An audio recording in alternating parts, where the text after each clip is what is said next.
प्रिय विद्यार्थियों, online class में आपका पुनः स्वागत है। ये क्लास आपकी बीएससी फर्स्ट ईयर फिजिक्स का पेपर फर्स्ट मैकेनिक्स का लेक्चर नंबर 48 है। चलिए वीडियो स्टार्ट करते हैं।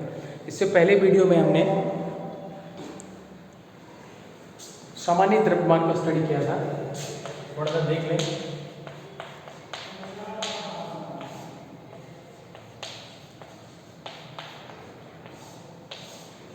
सामान्यित द्रव्यमान, रिड्यूस मास जिसको इंग्लिश में बोलते हैं, उसको हमने देखा।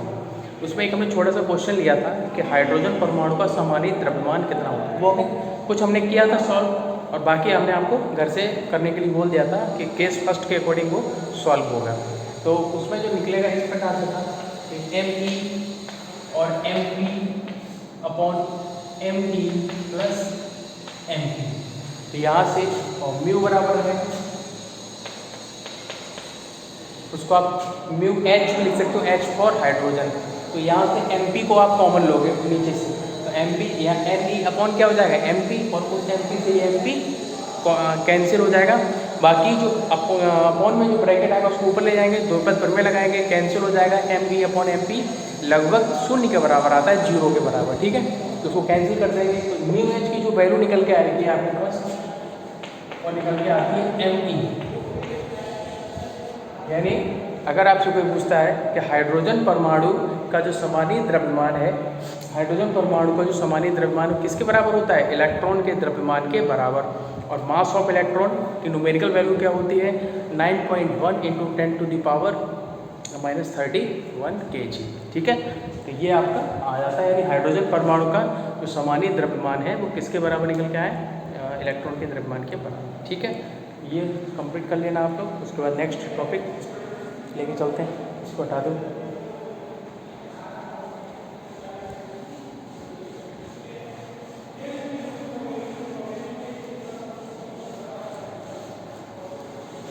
ठीक है, क्या है टॉपिक? N कणों से मिलकर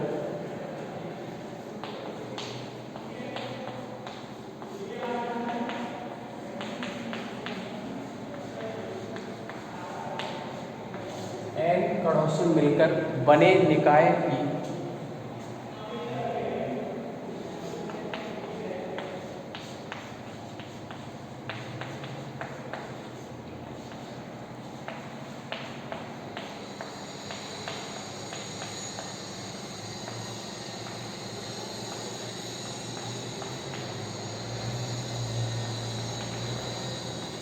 ये अपनी हेडिंग है।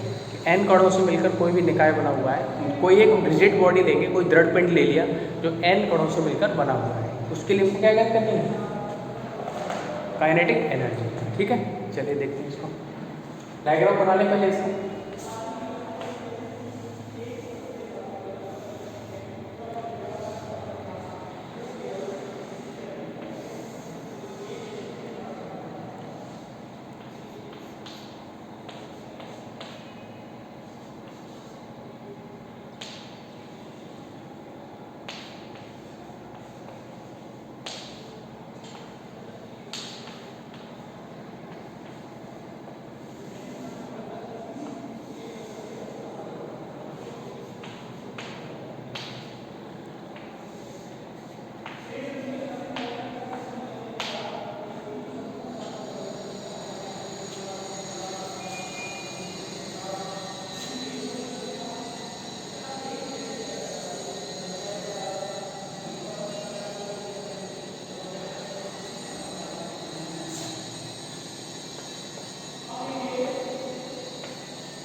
द्रव्यमान कैसे, ये डायग्राम है, कोई नया डायग्राम नहीं, पुराना है आपको।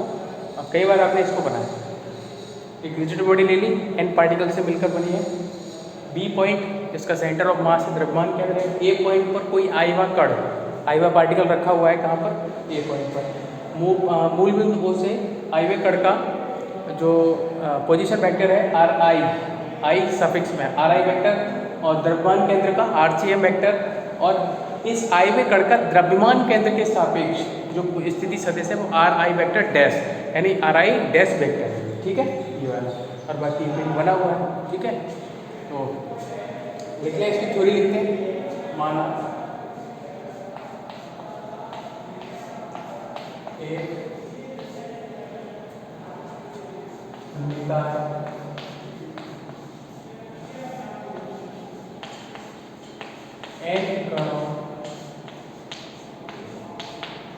एन कणों से मिलकर बना हुआ है।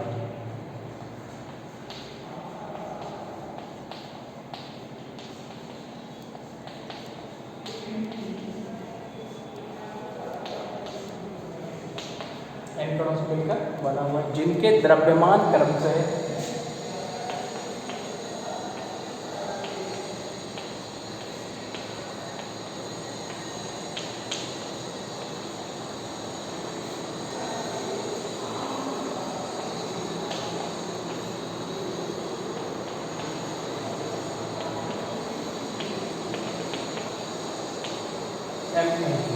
ठीक है, तथा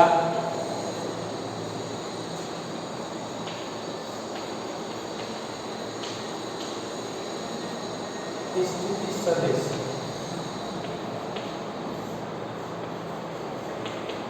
मूल बिंदु से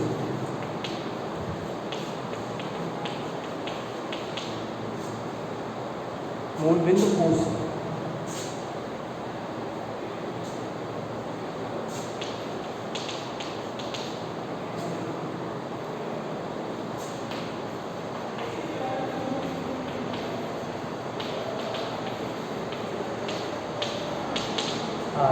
ठीक है। ये तो जनरल थ्योरी हो गई इसकी, जनरल लैंग्वेज। आप क्या लिखेंगे? माना कि एक आयवा कण, माना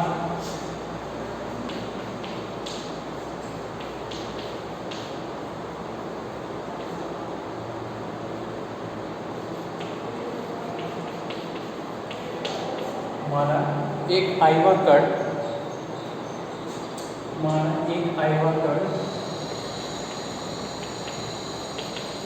बिंदु A पर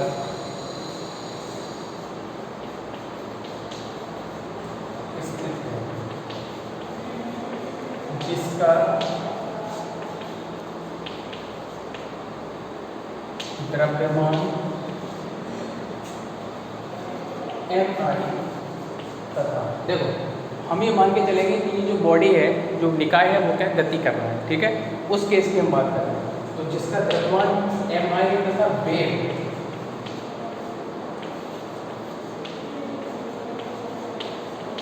vi, वेग क्या ले लिया हमने? vi, ठीक है। और इस आयवे कण का स्थिति सदिश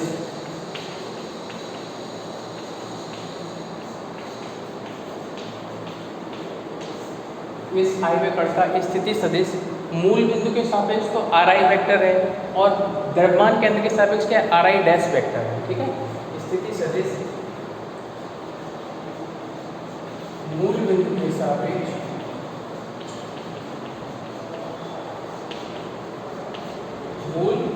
सापेक्ष क्या है? आर आई वेक्टर तथा द्रव्यमान केंद्र के सापेक्ष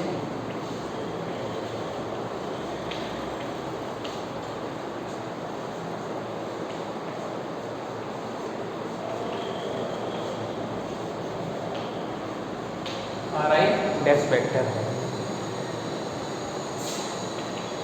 तो नोट करो, नोट कीजिए इसको।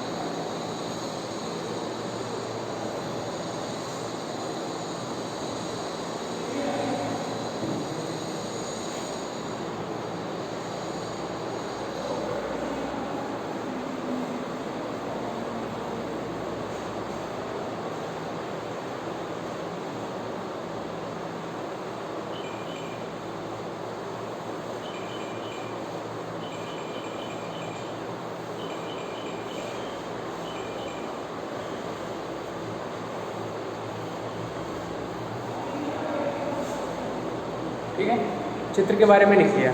अब क्या करेंगे हम, इस आयव्य कण की गतिज ऊर्जा ज्ञात करते हैं। ठीक है, आयव्य कण की गतिज ऊर्जा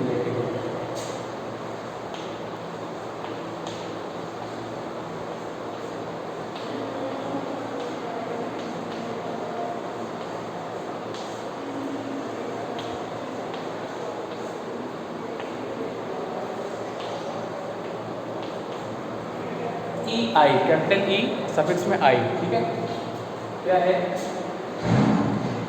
1/2 MI और VI स्क्वायर, यही तो होगा। M1/2 है MV square, half MV square, यहाँ पर VI स्क्वायर हो जाएगा, इसको डाल दिया समीकरण नंबर 1। अब हमें इस VI का मान निकालना है। कैसे निकालेंगे, यहाँ एक त्रिभुज देखो आप, OBA, OBA में हम सदिश नियम लगाएंगे। चित्र में त्रिभुज OBA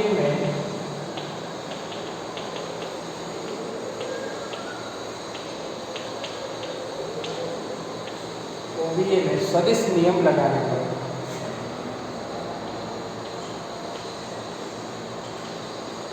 सदिश नियम लगाइए तो क्या हो जाएगा,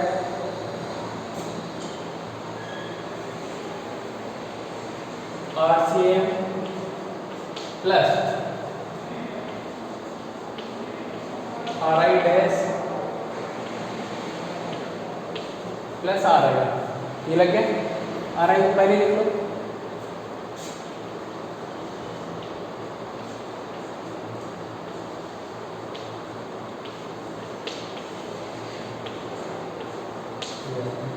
इसको डालो समीकरण नंबर 2। समीकरण 2 का दोबारा से हम t के रेस्पेक्ट में डिफरेंशियल करेंगे। ठीक है, इसको बोलता, तब तक मैं इसको हटा देता हूँ, इसकी अब कोई ज़रूरत नहीं डायग्राम की, समझ में आ गया होगा, हटा देंगे।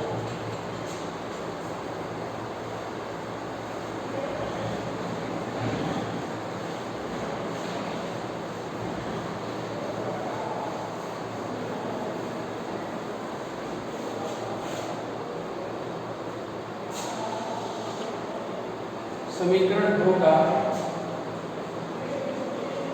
दिख रहा है, ठीक है, समीकरण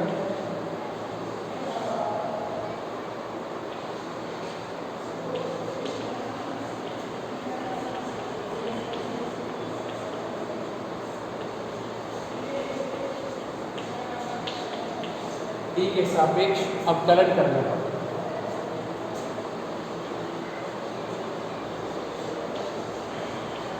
t के सापेक्ष अवकलन करने तभी अवकलन क्या आ जाएगा,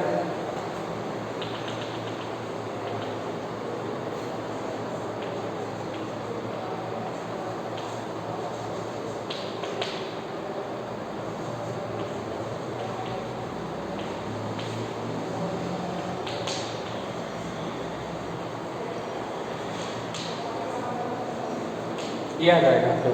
ठीक है, और ये क्या बन गया, वेव। ठीक है, विस्थापन का जब टाइम के रेस्पेक्ट में क्या करते हैं, चेंज निकालते हैं, तो क्या होता है वो वेलोसिटी, वेग परिवर्तन या विस्थापन परिवर्तन की दर। ये आ गया आपका VI, ये आ गया आपका VCM और ये आ गया VI डैश। ठीक है, ये वैल्यू जो है आप समीकरण 1 में रख देंगे। ये कहाँ रखेंगे मान, समीकरण 1 में। इसको आप ऐसे भी कर सकते हो, वर्ग करने में,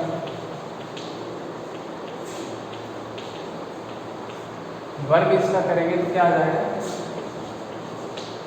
VI स्क्वायर बराबर, यहाँ वर्ग का जो मतलब है वो अदिश गुणा से है, किससे है, स्केलर प्रोडक्ट से, अदिश गुणन से। तो वर्ग करने में यहाँ पर ब्रैकेट में लिख सकते हो अदिश गुणन से।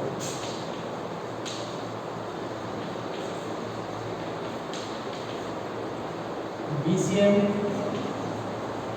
प्लस VI डैश, इसका भी क्या हो जाएगा, स्क्वायर हो जाएगा। ठीक है, ये वैल्यू समीकरण 1 में रखेंगे, ये मान समीकरण 1 में रखेंगे।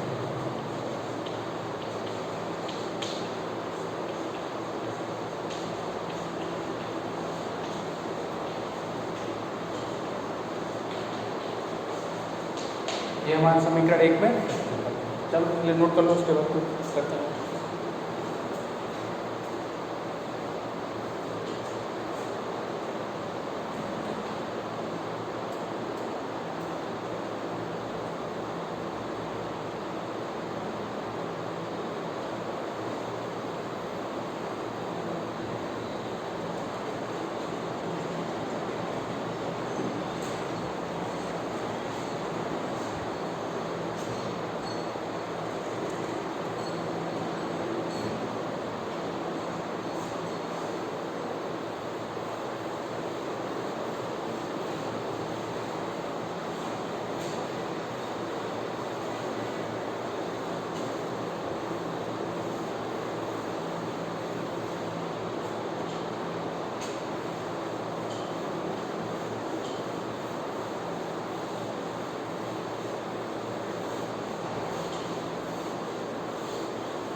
इसमें रखेंगे तो क्या आ जाएगा, इसको भी हटा दो, उसके बाद स्टार्टिंग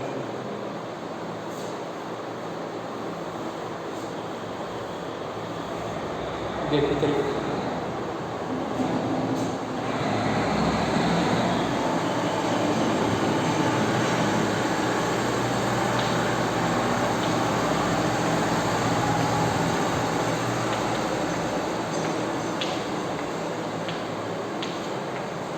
ये वैल्यू इसका होल स्क्वायर ओपन करेंगे, है ना, और होल स्क्वायर ओपन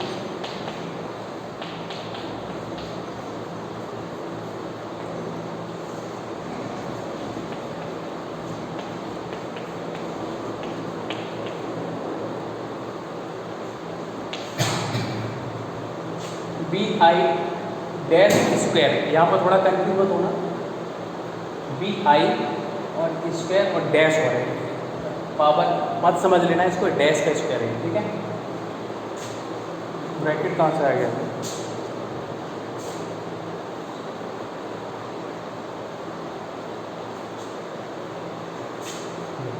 प्लस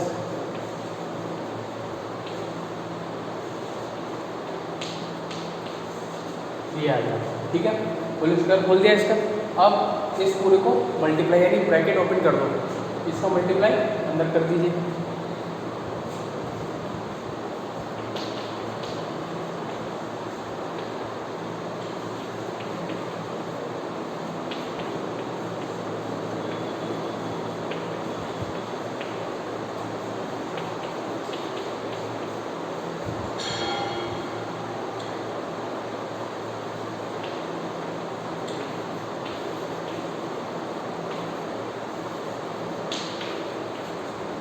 ये आ गया आपका, ठीक है।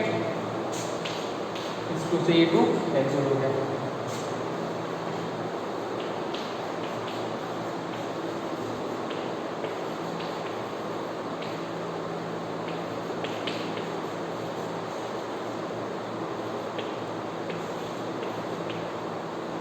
वेक्टर बन सकते हैं।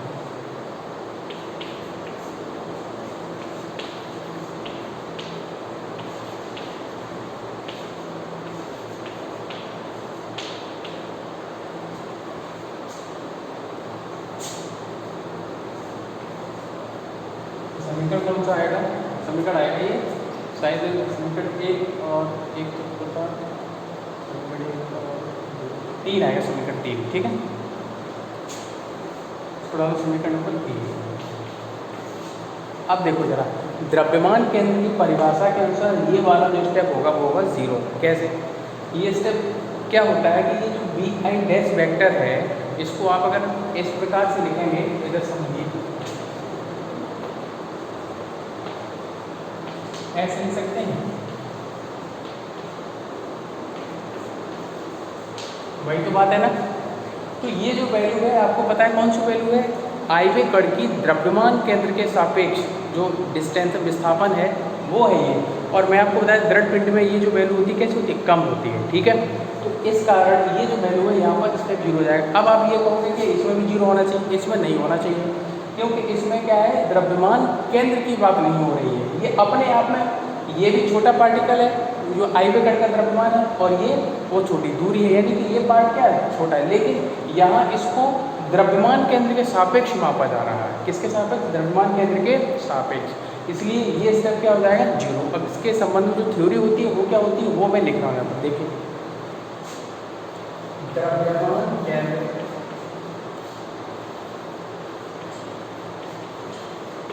की परिभाषा से निकाय के कुल कणों का या सभी कणों का, ठीक है, कुल कणों का द्रव्यमान केंद्र के सापेक्ष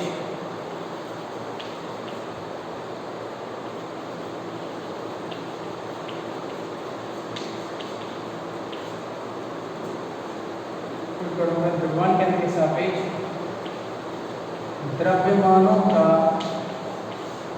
निकाय के कुल कणों के द्रव्यमानों का द्रव्यमान केंद्र के सापेक्ष थोड़ा सा लैंग्वेज सही करते हैं।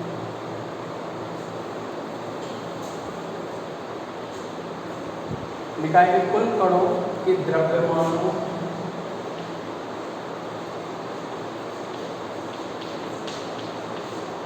का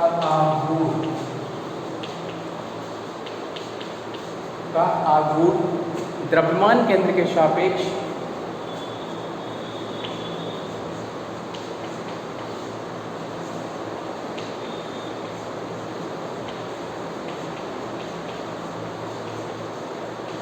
द्रव्यमान केंद्र के सापेक्ष कैसा होता है? शून्य होता है।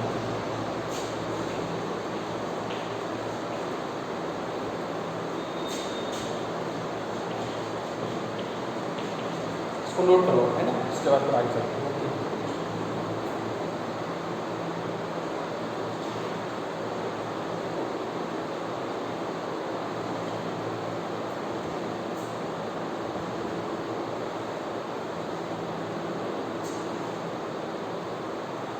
चलिए देखिए,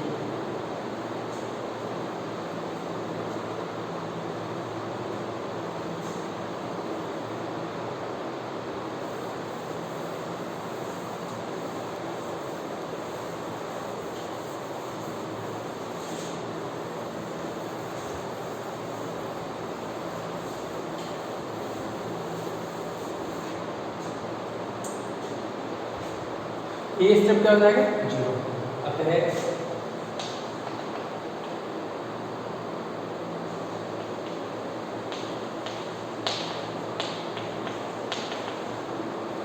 अतः समीकरण 3 से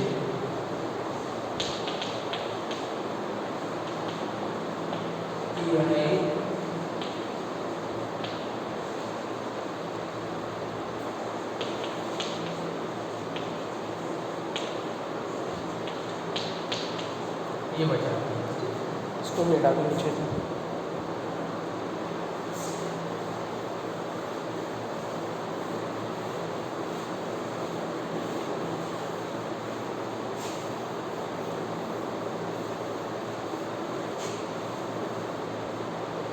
देखिए जरा, अब इसको क्या लिख सकते हैं? ECM और ये E डैश हो गया।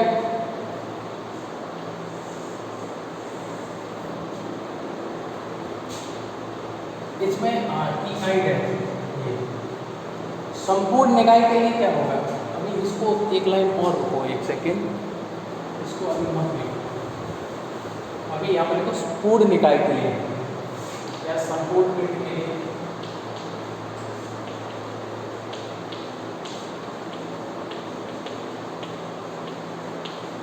संपूर्ण पिंड के लिए क्या जाएगा? संपूर्ण पिंड के लिए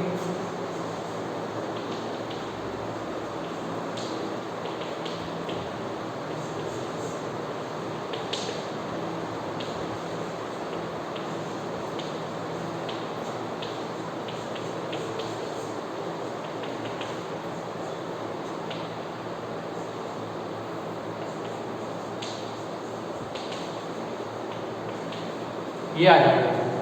अब इसको आप लिख सकते हो कि ये कुल पिंड की ऊर्जा होगी और ये आ जाएगी ECM द्रव्यमान केंद्र की गतिज ऊर्जा, और ये आ जाएगी आपकी E डैश पिंड की द्रव्यमान केंद्र के सापेक्ष गतिज ऊर्जा। अब इनके मान लिख देंगे, इसको नोट करो।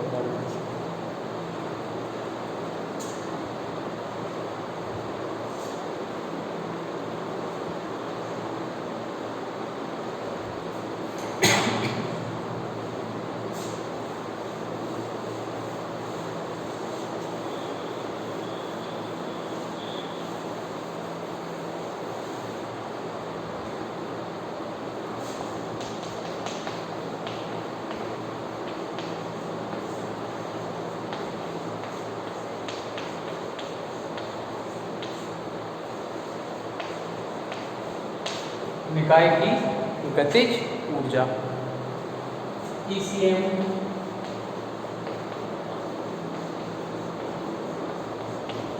द्रव्यमान केंद्र की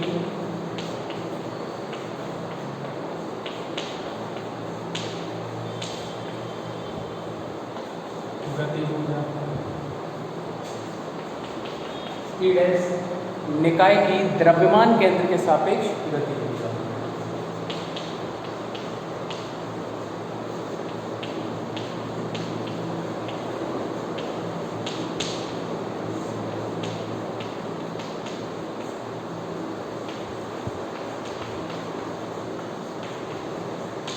निकाय की द्रव्यमान केंद्र के सापेक्ष गति ऊर्जा, सापेक्ष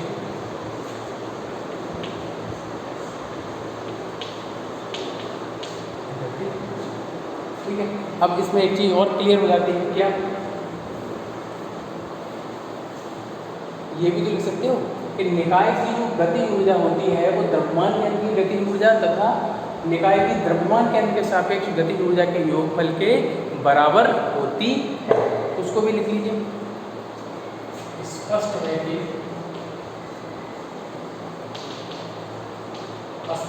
कि निकाय की गति ऊर्जा की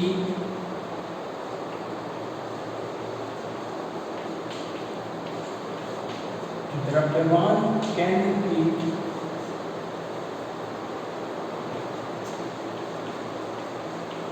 गति ऊर्जा PCM तथा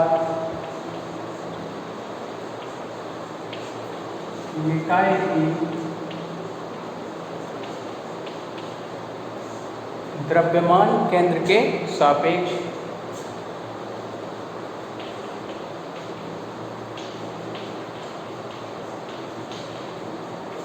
निकाय की द्रव्यमान केंद्र के सापेक्ष गति ऊर्जा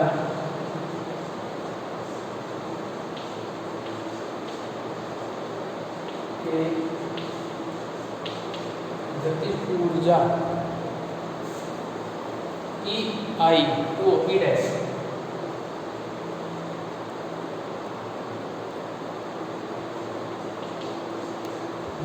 के योगफल के बराबर होती है।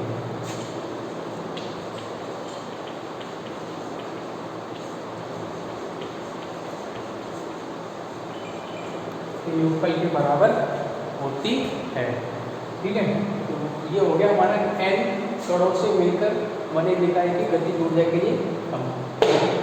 ठीक है, और बाकी का जो है देखते हैं नेक्स्ट वीडियो में। ये चीज़ ध्यान रखना कि पूछा जाता है इंपोर्टेंट टॉपिक के लिए। इधर मैं लिख रहा हूँ, कभी कभी इससे ये क्वेश्चन के रूप में पूछ लेता है कि जो पूछेगा सिद्ध कीजिए कि निकाय की जो गति ऊर्जा होगी वो द्रव्यमान केंद्र की गति ऊर्जा तथा निकाय की द्रव्यमान केंद्र के सापेक्ष गति ऊर्जा के योगफल के बराबर होती है। इस चीज़ को पूछ लेता है। ये नहीं हेडिंग आपके पास सामने होगी कि n कणों से मिलकर बने निकाय की गति ऊर्जा, यहाँ से क्वेश्चन बना देगा। ठीक, उसका आंसर यही रहता है। ठीक है।